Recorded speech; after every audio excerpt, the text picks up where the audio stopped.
Newsfirst, Newsline. A very good evening and welcome to Newsline Live here on TV1. I'm Amal Kumarage for the Newsfirst team joining you today. Unfortunately, our regular host Farah Shaukat is feeling a bit under the weather and was unable to make it. However, the show must go on and I will be conducting the show for tonight. And today we have a very eminent personality joining us to discuss a very pertinent topic and a very timely topic. Today, he is none other than Professor Amal Kumarage from the University of Moratuwa. Thank you very much, Professor, for joining us this evening. Pleased to be here, Jama. So today, the crisis in Sri Lanka is there for all to see. We have multiple shortages when it comes to essential items, fuel, gas, milk powder, essential foods and whatnot. And something that is most critical to Sri Lanka is fuel.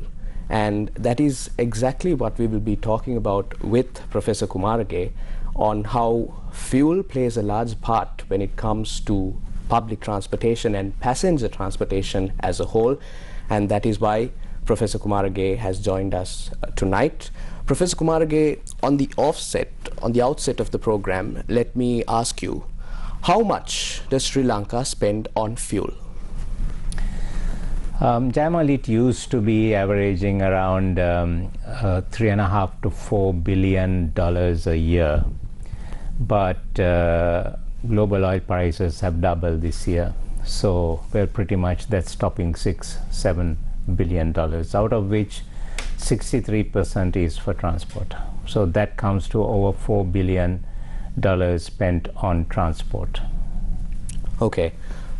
When it comes to transportation, Professor Kumarage, we see people using more private modes of transportation in Sri Lanka rather than public transportation, maybe because the public transportation system has not been upgraded in recent years for decades at some points, whereas other regional peers or even international examples have moved beyond certain modes of transportations. They've moved to waterways, they're using boats, they're using bicycles, things like that as a means of public transportation.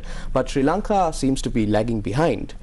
Why do you think that has happened to us? What needs to be changed in that spectre of Sri Lanka's transport sector? Yeah, so I think it's a crisis that, like this, I think that will motivate change. Unfortunately, expert advice over the years have fallen on deaf ears. And we are in this crisis, in my opinion, largely contributed by that poor transport policy, which, as you mentioned, has led to a very high percentage of people moving to motorized transport. Comparatively, if you look at other countries having the same kind of population density and the per capita income, we have like 50% more private vehicles than we should have. We are consuming around the same percentage more fuel than other countries are doing. We are, if you look at middle income countries and the amount they spend on import of fuel, which is like 1% of the GDP or less, we are spending close to 3%. And Sri Lanka does not produce oil. We have to import every single liter. And this has become a huge drain on foreign exchange. See, all our inward remittances from our expatriate workers bring in about $6 billion a year. And it's unfortunately that we actually send that money back just to get the fuel from those very same countries often. So it's almost a social issue as well, that we have promoted motorization to such an extent of dependency on imports and been so vulnerable to international price shocks as we are going through now. Yeah. Professor Kumarage, there are certain modes of transportation that Sri Lankans have gotten used to, trains, buses and whatnot over the years. But like I said before, the world has moved forward, it has upgraded itself. There are now boats that are being used to transport passengers on a daily basis. Then there are trains with upgraded facilities. We see gimmicks from time to time. We saw when petrol prices and fuel prices were increased, certain parliamentarians used boats to travel to parliament. Certain parliamentarians used their own bicycles to attend parliamentary sittings. But these are not sustainable solutions. These are just them using the crisis as a leverage to further their interest, merely. How can we use this as a sustainable solution? Can we use our waterways? Can we use other modes of transportation to reduce the usage of fuel, to reduce our import bill when it comes to fuel, and to essentially upgrade our transport sector? See, many countries, as you mentioned, have what's called a multimodal transport network. They use different modes as is appropriate. Some are good for long distance, some for short distance, some are better for your health, some are less polluting, some are less costly, and so on. So what people need is actually mobility to go from A to B and C and so forth. And I mean, we don't really care. At the end of the day, we don't really care how we travel, as long as the parameters of that journey are met. So it's up to governments, intelligent governments, to provide that choice for people to use. Now, what we don't have here is choice. So if you want quality transport, for example, if you work late in the evening, there's no way that you can depend on public transport. So you have to basically find your own transport. So when government planning and provision breaks down, people have to look after themselves. And then the easiest thing is to say, yeah, do that. So Sri Lanka has got into this rather vicious cycle of very high vehicle taxes and government reaping very high financial revenues in terms of taxes. Every year the taxes are about have exceeded like 250 billion rupees, just importing, allowing the import of taxes. So there's no incentive for government to reduce that or even manage that to a sustainable level. On the other hand, you build expensive roads, saying, okay, all these vehicles, we need more space. And then you take loans payable in 10, 20, 30 years. So we have created this huge economic, volcano of, collecting taxes for your current expenditure from the people and taking international loans to pay for this ever-increasing road space problem. So it's a matter of time when all of this blows. So, when you import vehicles, we spend about $2 billion on the import of vehicles. Then add the $4 billion for fuel, then add another billion or so for road construction, plus the interest and all of that. So $7 billion goes out of the country when our export earnings is only about $12 billion. So the question is, actually, are we putting that back into the economy, into our exports? So is our fuel import bill unsustainable? And I think that has largely contributed not only to the fuel shortage, but even to this economic crisis. So speaking about sustainability, speaking of reducing our dependency on fuel, what comes to mind immediately is electric powered vehicles, EV and hydrogen, things like that. But Sri Lanka still doesn't seem to have embraced it fully. Yes, there have been measures to subsidize or reduce taxes on electric vehicles in the recent past, but unfortunately there is an import ban on any sort of vehicle at present. But Sri Lanka, even before those restrictions were in place, failed to embrace that as a whole, and the infrastructure required for electric vehicles and vehicles using alternate modes of fuel to come down has not been set. The foundation has not been placed. So what do the authorities have to do differently to encourage such modes of transportation?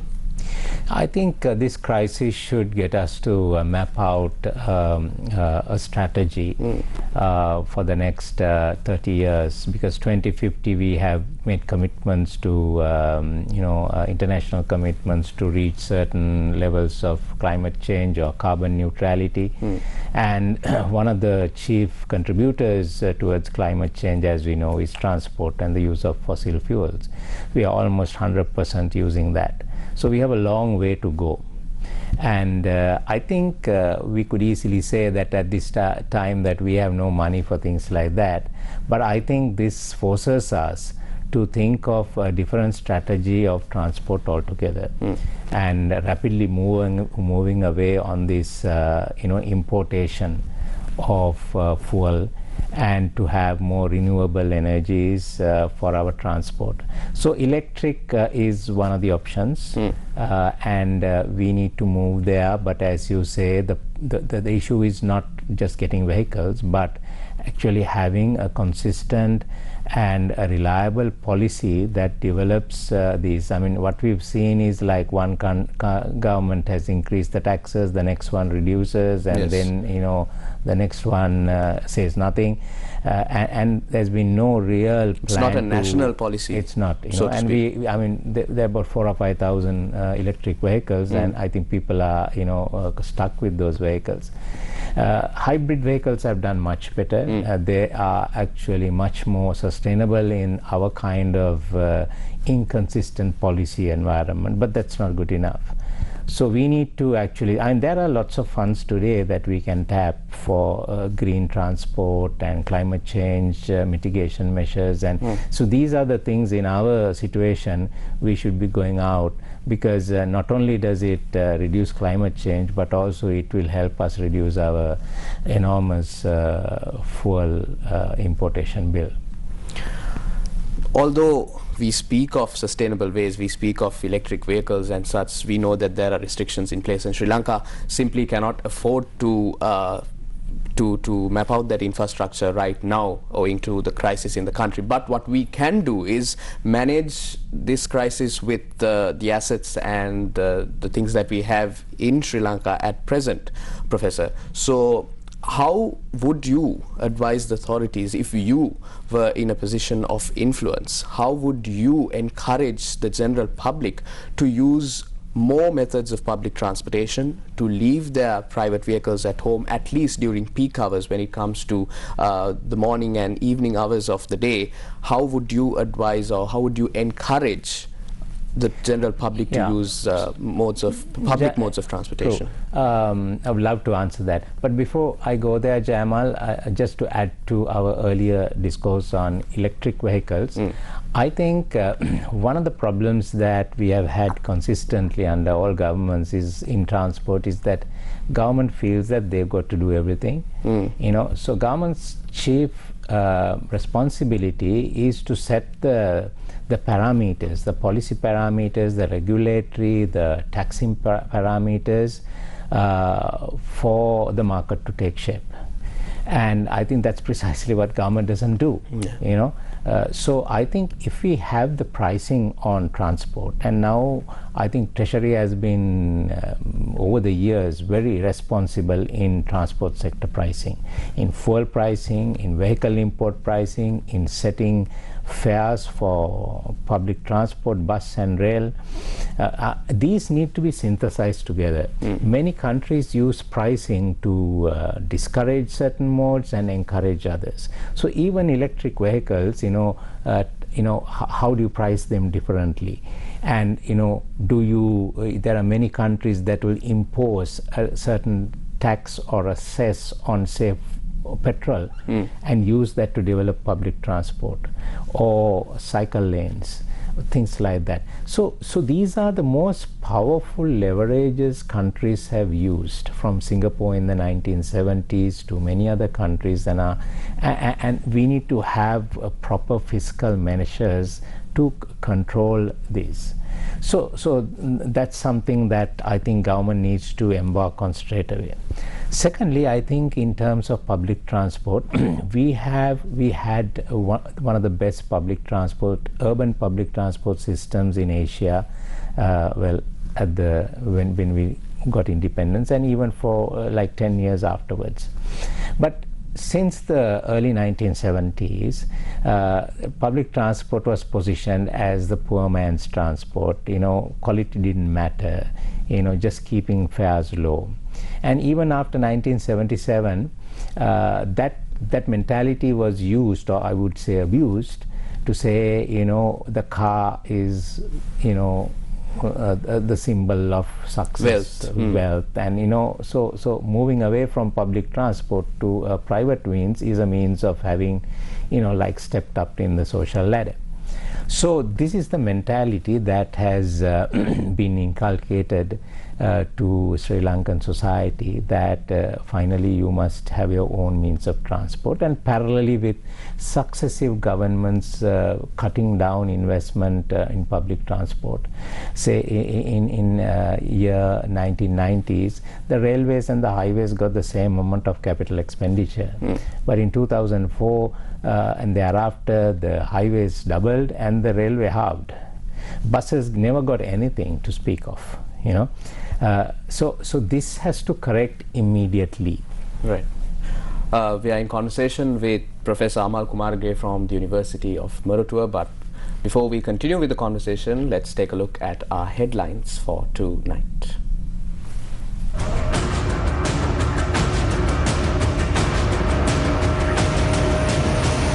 Newsfirst, Newsline. Why were ex-soldiers shot at Petta?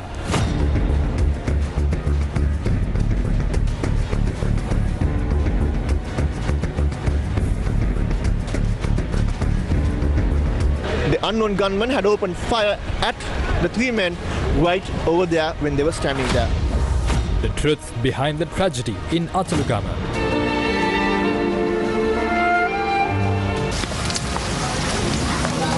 The CCTV cameras opposite the farm shop testifies that Fatima came to the farm shop and left it on time. What happened next is a mystery to all of us. Will Vijayadasa agree to the committee set up by the Prime Minister?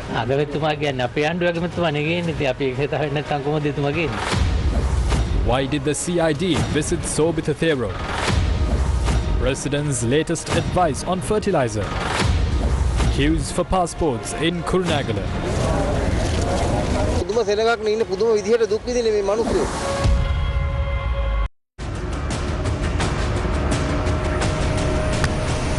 Newsfirst, Newsline. Welcome back to Newsfirst, Newsline. We are in conversation with Professor Amal Kumarage from the University of Moratuwa. Today we are talking about how public transport and passenger transport in Sri Lanka has been mismanaged over the years, but can be upgraded, and the potential it has to grow over the years if managed properly. Professor, earlier on in our conversation, you said that successive governments have incurred massive profits through taxes imposed on private vehicles. That got me thinking, is that one of the reasons why these governments have not upgraded public transport so as to stop consumers, so as to stop the public from swaying or moving towards public transportation, so that their revenue, their tax revenue, would not lessen? Is that a viable argument? I don't think there was ever a written policy on this, but I would imagine that that did motivate, so that more people would buy vehicles. See, it's not only the import taxes. Thereafter, you tax the fuel, and so that also becomes a ripple effect. It's a ripple effect. And of course, certain governments have benefited from road construction in diverse ways. So it's a win-win-win all the way, that one. But actually, it has led us into this crisis, So definitely I think that's a policy that needs to change. As I mentioned a while ago, that our pricing policy on transport has to be, now finally we've come to fuel pricing, but that's not enough. We need to actually cut across all the modes of transport and have a very sustainable pricing system that leads to a sustainable mode balance within the country. Professor, let's talk about digitization. It's the digital world. The world is connected.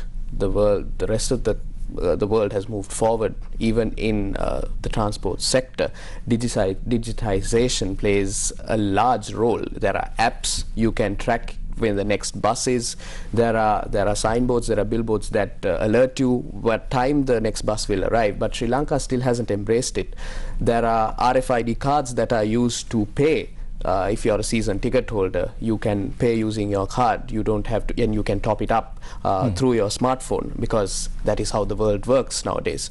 Sri Lanka is still yet to introduce such measures that would make it easier for consumers, for commuters to use public transportation. Why have we not done that? Why is digitization still something that is yet to be explored in Sri Lanka?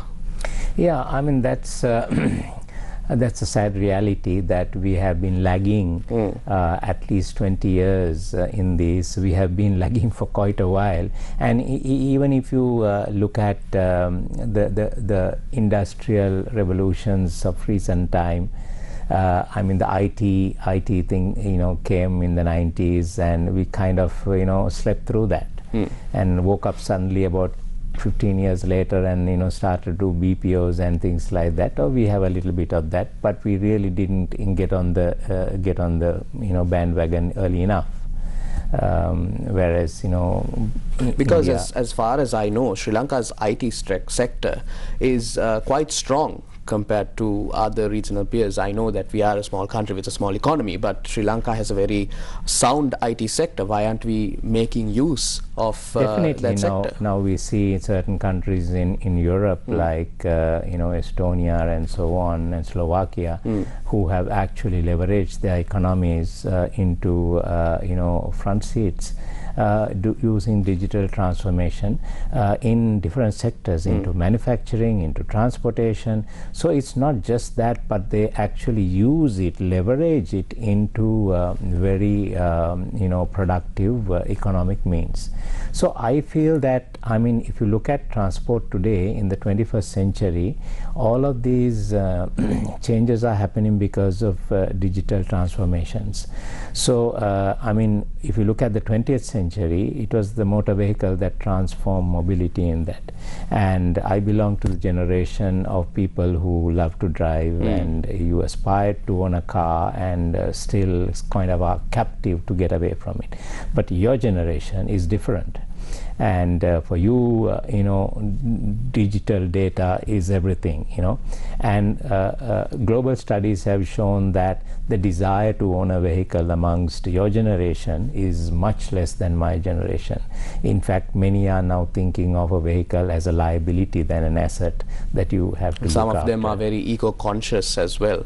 Exactly. And I mean, you can actually not own a car and travel quite easily in a car. If you know, as you know, you can even choose what kind of car. A car can be a last resort for you, not a first option. Exactly. And it is becoming more utilitarian rather than more status and, you know, things like that. That's true. So the world changed to that some time ago, but Sri Lanka, because of the social image that was built into this vehicle. Is it a social construct that is hindering us from moving beyond that spectrum?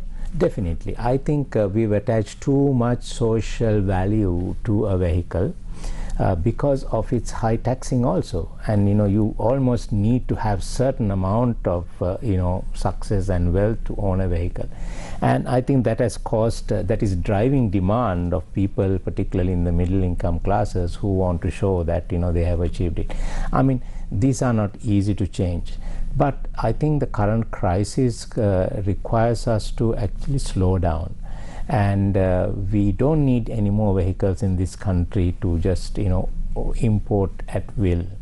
We need to actually improve the quality of the vehicle, so to speak.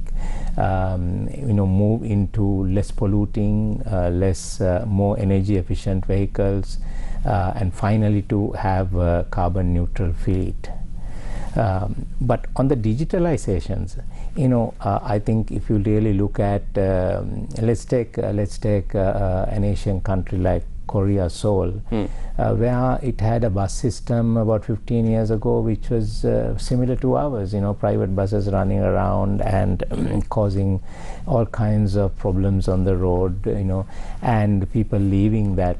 But they used digital technology. They were early on it. They used apps, they used GPSs to schedule buses, and used all kinds of newer management tools to actually streamline the buses. So many cities now, even in India, are doing these things to actually bring quality bus transport, where information about where a bus is, and as you mentioned, how to pay for it, how to make a complaint, all of that is digitally connected. And it's not just the bus, it's part of the entire transport ecosystem. You can move from one mode to, say, the railway, and then when you get off, you can have your last mile transport, a tuk-tuk or whatever, also connected to the same platform waiting for you. Now, Sri Lanka needs to move from these tangible, heavy, expensive infrastructure that we are fixed on, historically. We love expressways, we love elevated railways and so on. Somehow, it just fires the imagination of many people. But actually what we need is to manage what we have better. We have a decent bus network, we have a decent railway network throughout the country, but they are technologically of the last century and very defunct. So this is what we need to. It's like an old house that needs to be, refurbished, rather than breaking it down and putting a mansion there, which at this time we cannot afford. Anyway. So this is where we need to go in the short term. The government, I would actually encourage or even request that we need to have a public transport first policy proclaimed. For too long we have implied that it should be cars first policy, which has actually in many ways led us even to this economic crisis. So if you just add the amounts we have spent on building roads and fuel, the $50 billion that we own the international community, well, big part of it's in there, just over the last 10 years, a sizable part. We have a very sizable road network, but yet during peak traffic hours, it's bumper to bumper traffic. You cannot build your way out of traffic congestion. The only way is to manage it with quality public transport, and that's a law that has been established in many countries. So we've gone down this road, and I think we have come to a dead end now. We've got to turn back and join the sustainability. Sri Lanka, if you look at the parameters of population density, we need to be having 50% of all passenger trips on public transport. In places like Colombo, it should be 70%. We are now at somewhere like 40-45%. And that's why we have congestion. So if we can go down to that, we won't have congestion, we will have quality public transport, and a lot of people, as you mentioned at some point, may have a vehicle, but to travel to office, they would rather prefer to use park and ride, or use a bus or a train, or combination of these. If you know that you can use your phone while traveling, or your laptop, and your journey to your office work starts when you leave home, not when you arrive at office. If you're driving, that's what happens. That was a very insightful conversation. Unfortunately, we have run out of time for tonight's program. Thank you very much, Professor Amal Kumarage, for joining us. Professor Amal Kumarage is attached to the University of Moratuwa, and he joined us to discuss how public transportation, passenger transportation as a whole, has been mismanaged in Sri Lanka for decades. And let's hope that these insights and the experience that these intellectuals bear fall on the ears of the authorities, and Sri Lanka does move towards a more sustainable and developed mode of transportation when it comes to passenger transportation and public transportation. That is it for Newsline for tonight. For the Newsfirst team, I'm Amal Kumarage. Take care and God bless.